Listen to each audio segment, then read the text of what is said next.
मेरे प्यारे भक्तों, आज तुम्हारी माता लक्ष्मी तुम सबको दर्शन देने आई है।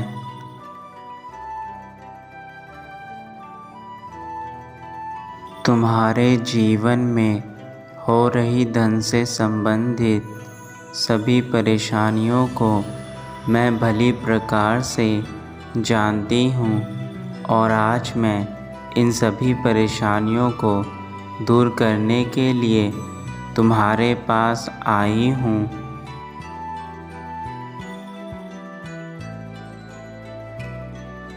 मेरे प्यारे बच्चों, मैं जानती हूँ जीवन जीने के लिए धन का होना अति आवश्यक है अपनी ज़िंदगी में।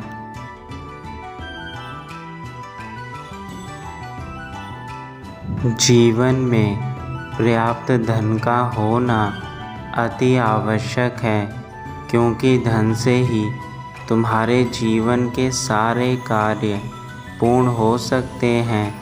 तुम्हारे जीवन में अधिकतम समस्याएं धन के कारण ही होती है, और यदि तुम्हारे पास पर्याप्त धन होगा तो आधी से ज़्यादा समस्याओं का समाधान स्वयं ही निकल जाएगा।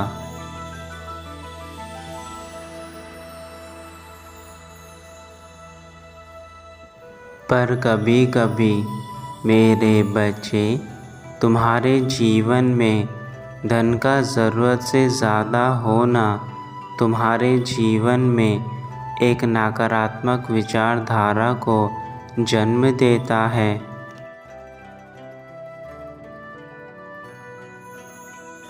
जिसे पाकर हम अत्यंत ही सुख और ना होने पर दुख महसूस करते हैं।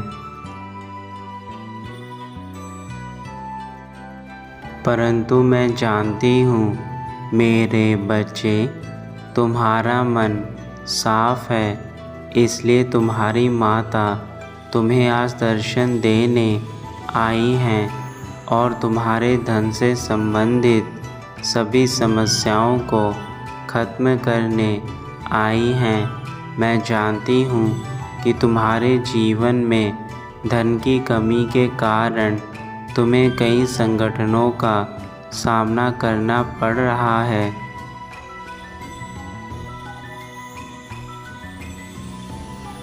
मेरे बच्चे, इस संसार में लोग धन कमाने के लिए क्या कुछ नहीं करते। लोग कई अन्य तरीके अपनाते हैं धन पाने के लिए।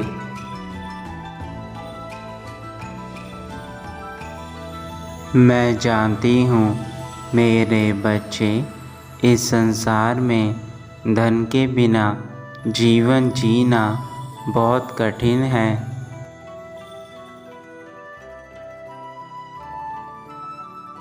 लोगों का जीवन ही धन से चलता है, इसलिए मेरे प्यारे बच्चों,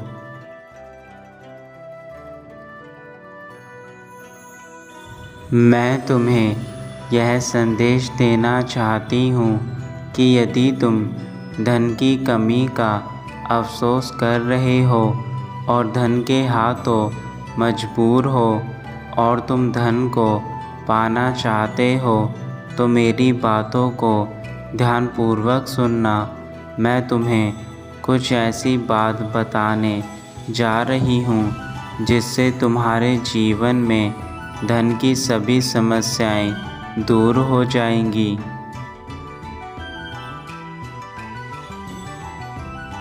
मेरे द्वारा बताई गई बातों को यदि तुमने भली प्रकार से मान लिया तो तुम्हें माता लक्ष्मी की कृपा प्राप्त होगी।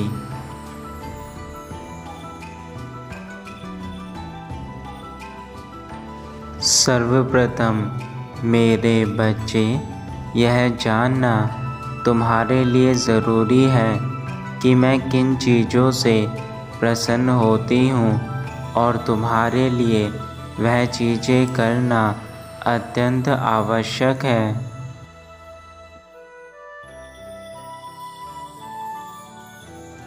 अपने घर में जहाँ पर आपने मेरी स्थापना की है उस स्थान को स्वच्छ रखना अति आवश्यक है, क्योंकि हम देवी देवता उसी स्थान पर वास करते हैं जहाँ पर सफाई और स्वच्छता होती है।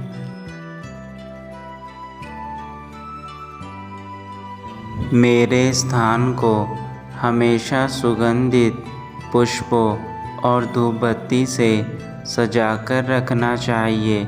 सुगंधित पुष्पों से मेरा आकर्षण सबसे ज़्यादा होता है। मुझे सुगंधित पुष्प अत्यंत प्रिय हैं।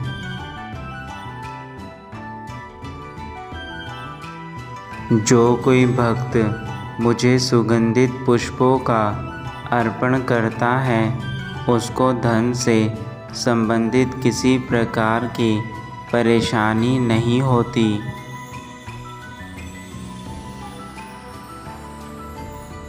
जो कोई भक्त मेरी पूजा अर्चना हर रोज़ करता है उस पर मेरी कृपा दृष्टि हर पल बनी रहती है।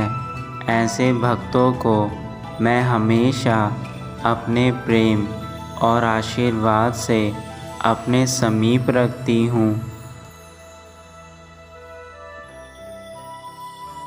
सुबह सुबह स्नान करके जो भक्त मेरी पूजा करते हैं उन्हें मैं कभी भी धन से वंचित नहीं रखती, क्योंकि मुझे अपने भक्तों के द्वारा की गई पूजा से अत्यंत लगाव है और मैं ऐसे भक्तों को कभी भी धन से संबंधित परेशानियों को प्रदान नहीं करती।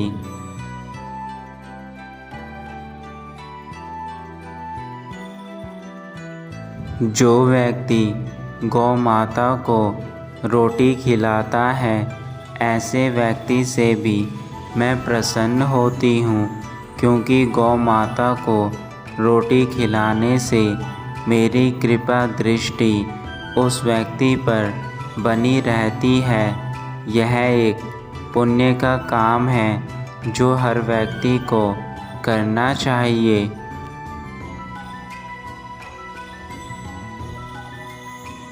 मेरे द्वारा प्रदान किया गया धन अगर सही तरीके से कमाया गया है तो वह धन उस मनुष्य को फलता फूलता है और जीवन भर उसके साथ रहता है। और यदि कोई मनुष्य धन को गलत तरीके से कमा रहा है तो ऐसे व्यक्ति का धन एक दिन उसके पास नहीं रहता, वह सारा धन उसी समय समाप्त हो जाता है।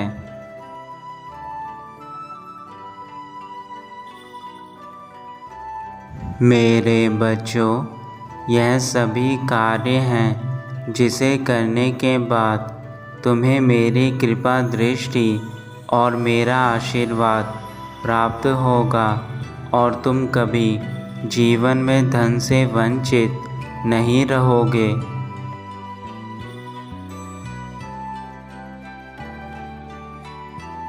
तुम्हारी माता स्वयं यह नहीं चाहती कि मेरे बच्चे गरीबी में रहे और जीवन के सुखों से वंचित रहे। माता का हृदय तो अपने बच्चों को सदैव खुश देखना चाहता है, तो फिर मैं तुम्हें दुखी कैसे देख सकती हूँ।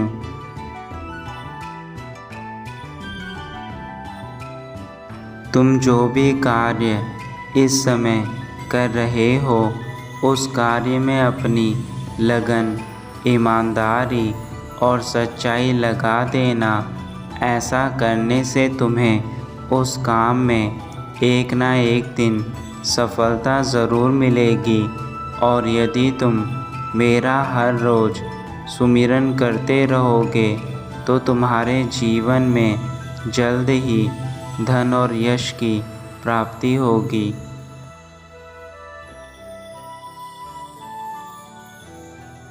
मेरे बच्चे, अपनी माता के होते हुए तुम्हें चिंता करने की कोई आवश्यकता नहीं है। बस मेरे द्वारा बताई गई यह सभी विधियों को भली प्रकार से करना, और सबसे महत्वपूर्ण बात यह है कि अपने कर्मों को हमेशा साफ रखना। मैं हर संदेश में तुम्हें यही बात कहती हूँ कि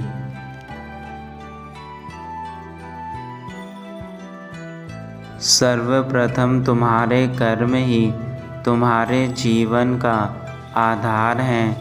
यदि तुम अच्छे कर्म करोगे तो तुम्हें जीवन में अच्छा ही मिलेगा, और बुरे कर्म करोगे तो जीवन में बुरा ही मिलेगा। कर्म ही एक ऐसी चीज़ है जिसे स्वयं भगवान भी नहीं टाल सकते।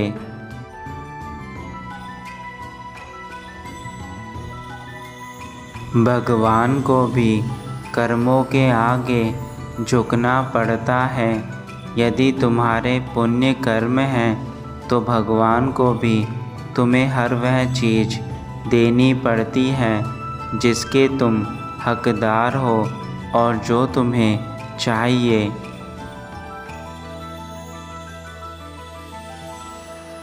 और जो व्यक्ति आज बुरे कर्म करके अपने जीवन को व्यतीत कर रहे हैं, बेशक आज वह सुख और समृद्धि का जीवन जी रहे हैं, पर आने वाले समय में उनके जीवन में यह सारी खुशियाँ, यह सारी समृद्धि कुछ भी नहीं रह जाएगा, क्योंकि कर्मों की करनी तो सबको यहीं भोगनी है।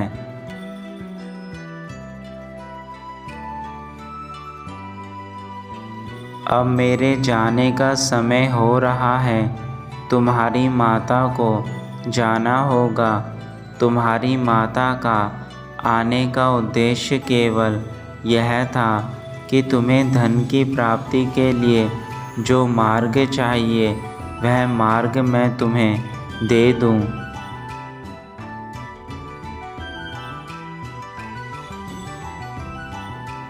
मेरा कार्य पूर्ण हुआ। अब तुम्हारी बारी है।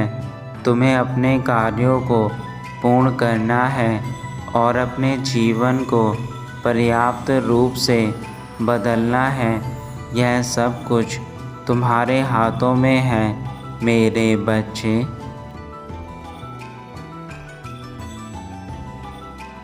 मेरा आशीर्वाद सदैव तुम्हारे साथ है। सदा खुश रहो।